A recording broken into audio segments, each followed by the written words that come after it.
अदिति, भारत लगातार action mode में है। कुछ लोग सवाल पूछ रहे हैं कि आखिर पाकिस्तान को सबक कब सिखाया जाएगा। लेकिन जिस तरह से बारीकी के साथ हम देख रहे हैं कि रणनीति पर काम हो रहा है, तीनों सेना प्रमुखों के साथ में बैठक होना, सीडीएस के साथ बैठक होना, एनएसए अजीत डोभाल के साथ बैठकों का सिलसिला चलना, गृह सचिवों के साथ में बैठक चलना, लगातार जो बैठकों का दौर चल रहा है उससे स्पष्ट है कि भारत एक्शन को लेकर प्रिपेयर है। आपने सही कहा। आपने पहले कहा था कि एक्शन मोड में नजर आ रहा है। एक्शन होने वाले एक्शन की तैयारी के मोड में नजर आ रहा है। और इसीलिए आप देखें, अगर 12 दिन की आप लंबी फहरिस्त निकालेंगे तो बैठकों के दौर को देखें, पिछले 2 दिन की आप बैठकों के दौर को देखेंगे तो 40 घंटे में 2 बार अजीत डोभाल से मुलाकात करना, और इन सारी बैठकों को अगर आप कड़ी दर कड़ी जोड़ेंगे, चाहे फिर वो गृह मंत्री अमित शाह की हो, रक्षा मंत्री राजनाथ सिंह की हो, और प्रधानमंत्री के साथ होने वाली बैठकें हों, और कितनी बार तीनों सेना प्रमुख अलग अलग लिहाज से सबसे मिल चुके हैं, इंडिविजुअली प्रधानमंत्री से मिल चुके हैं, ग्रुप में मुलाकात कर चुके हैं। और संकेत देखिए, सबसे पहले बिहार में संकेत दिया गया कि जिस आपने कहा कि कल्पना के परे जवाब दिया जाएगा, फिर अमित शाह का ये कहना कि चुन चुन कर मारेंगे, रक्षा मंत्री का ये कहना कि जो जनता चाहती है वैसा जवाब दिया जाएगा। और इसके साथ साथ आप देखिए कि विदेश मंत्री के भी बयान आते हैं, विदेश सचिव लगातार बैठकों का दौर कर रहे हैं। आपको याद होगा शुरुआत में हमने अलग अलग बड़े छोटे तमाम तरीके के देशों के सचिवों के साथ भी मुलाकात की थी, उनके राजनयिकों को बुलाया था। तो पहले दिन से 22 अप्रैल की शाम से लेकर अब तक के जो आप बैठकों के दौर को कड़ी दर कड़ी जोड़ेंगे, तो जिस बात का आप जिक्र कर रही हैं पूजा, कि कुछ बड़े होने की तैयारी में भारत सरकार लगा हुआ है।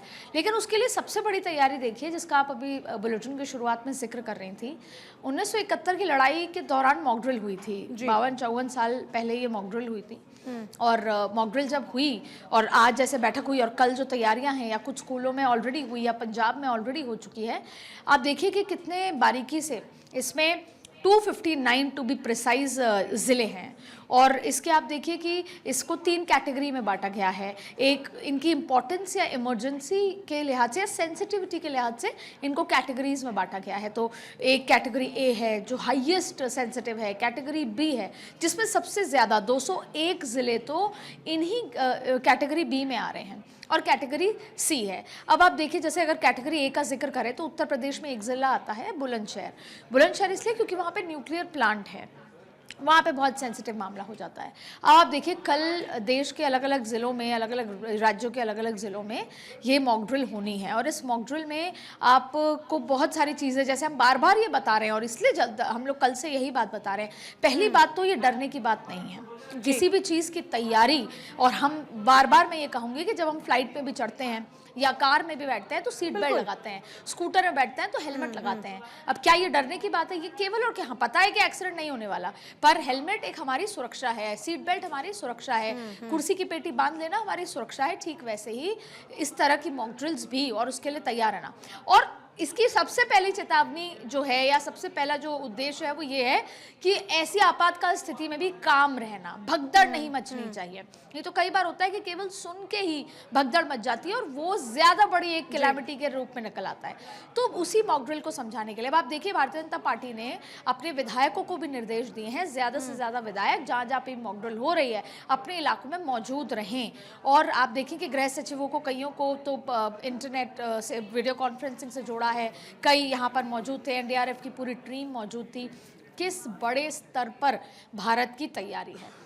हर रोज पूजा में श्योर आप जब घर जाती होंगी तो आप सोचती होंगी कि क्या पता कल सुबह 4 बजे आना हो, क्या पता। तो 4 बजे नहीं, बल्कि ये भी लगता है दोबारा जाते जाते ऐसा ना हो कि वापस ही लौटना पड़े।